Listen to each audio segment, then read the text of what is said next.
Welcome to commerce spread the CS. आज की इस वीडियो में हम डिस्कस करने वाले हैं बिजनेस इकोनॉमिक्स फर्स्ट के आंसर की को। पेपर आपका कॉन्सेप्चुअल था, बहुत ज़्यादा इजी नहीं था, बहुत ज़्यादा टफ भी नहीं था, मॉडरेट आप कह सकते हैं।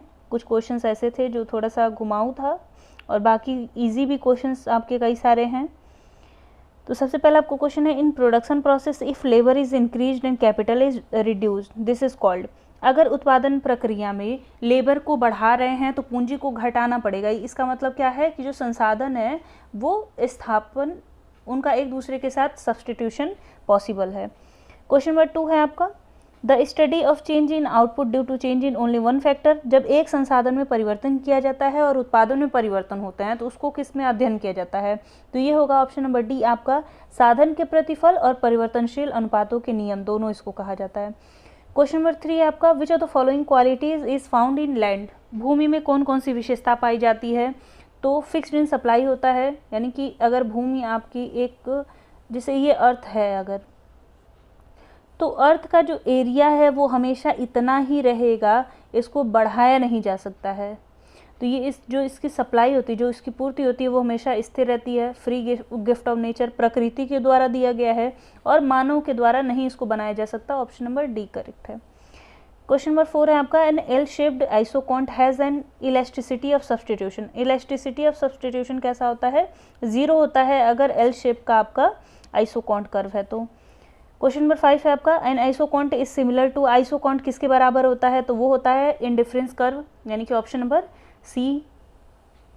क्वेश्चन नंबर 6 है आपका, when TPP increases at diminishing rate. अगर टोटल प्रोडक्टिविटी आपकी बढ़ रही है वो भी डिमिनिशिंग रेट पर, तो उस समय पे क्या हो रहा होगा? जाहिर सी बात है जो एमपीपी होगा वो डिक्लाइन हो रहा होगा, यानी कि option number D, marginal productivity is decreasing. Next आपका क्वेश्चन नंबर 7 है, the main reason for application of law of diminishing return. ये थोड़ा सा डाउटफुल लग रहा था क्योंकि मेरे हिसाब से ऑप्शन नंबर बी होना चाहिए, बट एक तरीके से ऑप्शन नंबर डी भी लग रहा था कि कुछ संसाधन अधिक उत्पादक होते हैं। अगर हम लोग इसको ध्यान दें, कुछ संसाधन अधिक उत्पादक होते हैं तो law of diminishing marginal utility आपका, लॉ ऑफ डिमिनिशिंग रिटर्न नहीं काम करना चाहिए, तब ऑप्शन नंबर बी होगा। लेकिन अगर ये भी सही है तो आपका ऑप्शन नंबर डी करेक्ट होना चाहिए, तो थोड़ा सा ये डाउटफुल है। क्वेश्चन नंबर 8 है आपका, when all production inputs are increased by a given proportion is called. जब उत्पादन के सभी संसाधन एक दिए गए अनुपात में बढ़ते हैं तो उसे हम लोग क्या कहते हैं? जब अनुपात, जो साधन है उनके अनुपात बढ़े जा रहे हैं तो वो क्या कहलाएगा? आपका पैमाने के प्रतिफल कहलाएगा, क्योंकि सभी संसाधन में बढ़ोतरी हो रही है। क्वेश्चन नंबर 9 है आपका, which of the following is not called internal economies of scale. निम्नलिखित में से आंतरिक बचतें किसे नहीं कहेंगे? तो आपका ऑप्शन नंबर डी होगा, क्योंकि बाकी ये तीनों इंटरनल रिलेटेड है, इंटरनल मैनेजमेंट से रिलेटेड। क्वेश्चन नंबर 10 है आपका, external economies of scale are available to.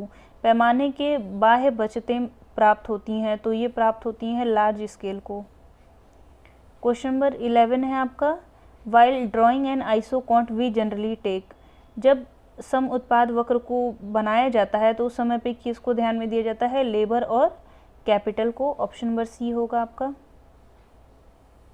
Question number 12 है आपका, production function shows relationship between. तो ये रिलेशनशिप दिखाता है इनपुट और आउटपुट के बीच में कितनी मात्रा में आप संसाधनों का प्रयोग करते हैं और उन संसाधनों के माध्यम से कितना उत्पादन होता है। Option number A.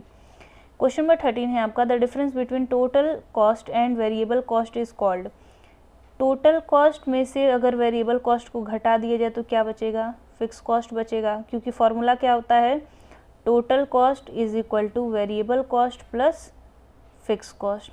तो अगर इसको हटा दिया जाए तो आ जाएगा आपका आंसर नंबर ए होगा, फिक्स कॉस्ट। क्वेश्चन नंबर 14 है आपका, which of the following is not variable cost. निम्नलिखित में से कौन सा वेरिएबल कॉस्ट नहीं है? तो ऑप्शन नंबर डी होगा, स्थिर पूंजी पर जो ब्याज दिया जाता है वो स्थिर होता है। क्वेश्चन नंबर 15 है आपका, which of the following item is not explicit cost. निम्नलिखित में से कौन सी ऐसी मदें हैं जो स्पष्ट लागत नहीं है? तो मजदूरी हो गया, किसी बाहरी पक्षकार को दिया जा रहा है, किराया हो गया, ये भी किसी बाहरी पक्षकार को दिया जा रहा है, और बीमा, ये तीनों किसी बाहरी पक्षकार को दिए जाते हैं, तो ये स्पष्ट लागतें होती हैं। लेकिन यहाँ पे पूछा है कि स्पष्ट नहीं है, तो अगर आपने अपने बिजनेस में पैसा लगाया है और उस पैसे पर आपको ब्याज मिल रहा है, तो वो अस्पष्ट लागतें हैं, क्योंकि वो किसी बाहरी पक्षकार को नहीं दे रहा। ऑप्शन नंबर डी होगा। नेक्स्ट है आपका question number 16, when average cost increases marginal cost, जब औसत लागत बढ़ रही होती है तब सीमांत लागत क्या होता है। तो ये रहा आपका मार्जिनल कॉस्ट कर्व, और इस तरीके से होता है एवरेज कॉस्ट कर्व। तो जब मार्जिनल कॉस्ट और एवरेज कॉस्ट की कंपैरिजन करें, जब मार्जिनल कॉस्ट और एवरेज कॉस्ट गिर रहे होते हैं तो आपका मार्जिनल कॉस्ट कम होता है, एवरेज कॉस्ट ज़्यादा होता है। लेकिन जब ये बढ़ रहे होते हैं तो आपका मार्जिनल कॉस्ट ज़्यादा हो जाता है और एवरेज कॉस्ट कम आ जाती है।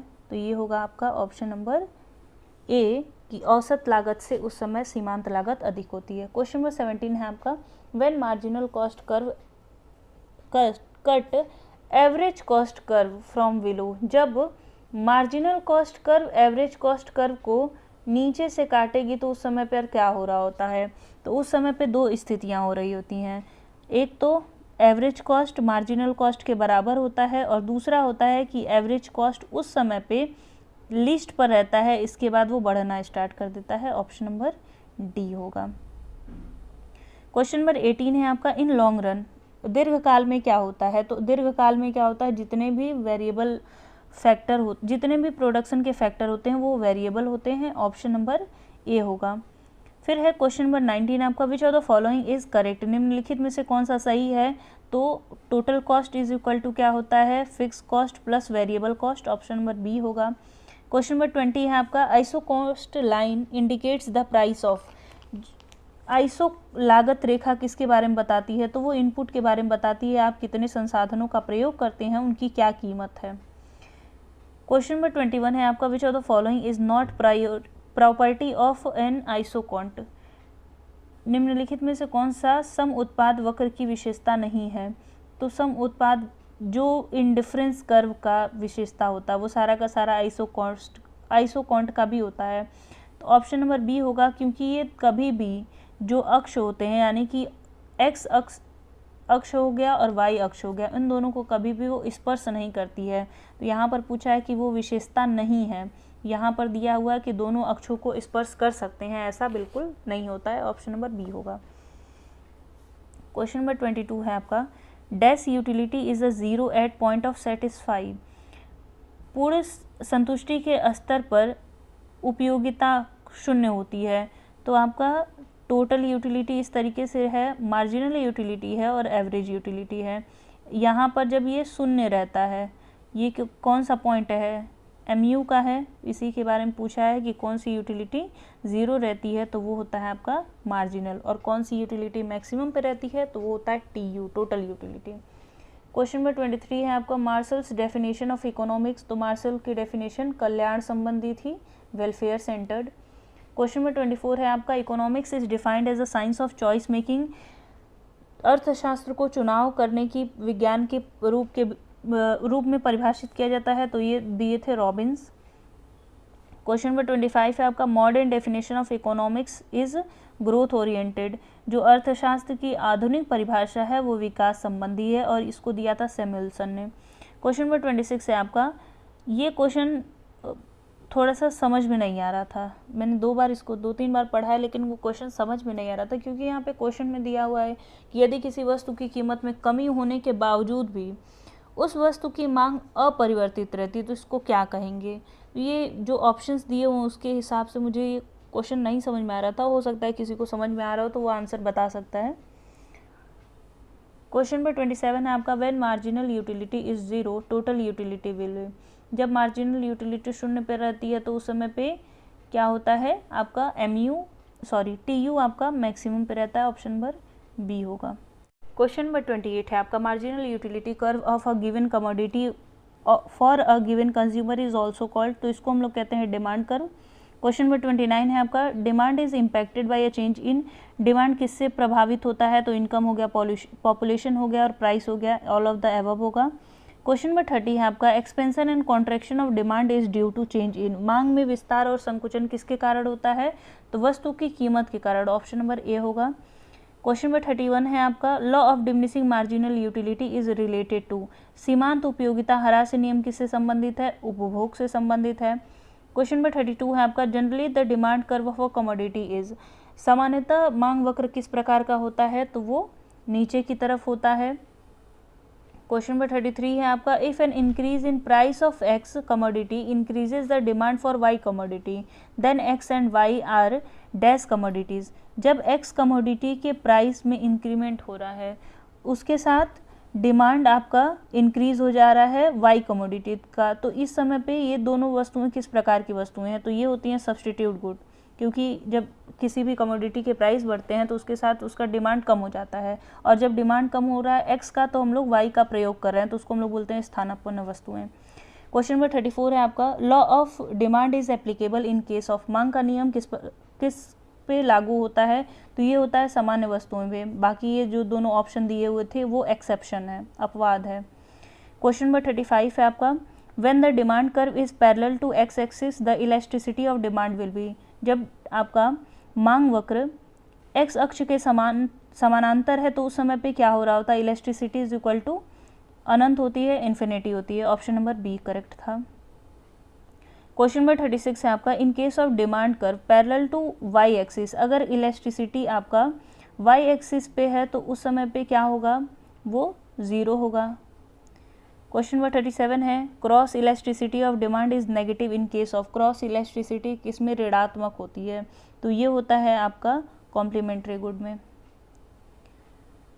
क्वेश्चन नंबर 38 है, इन case of substitute good cross elasticity of demand is, तो ये होगा आपका पॉजिटिव, ऑप्शन नंबर ए।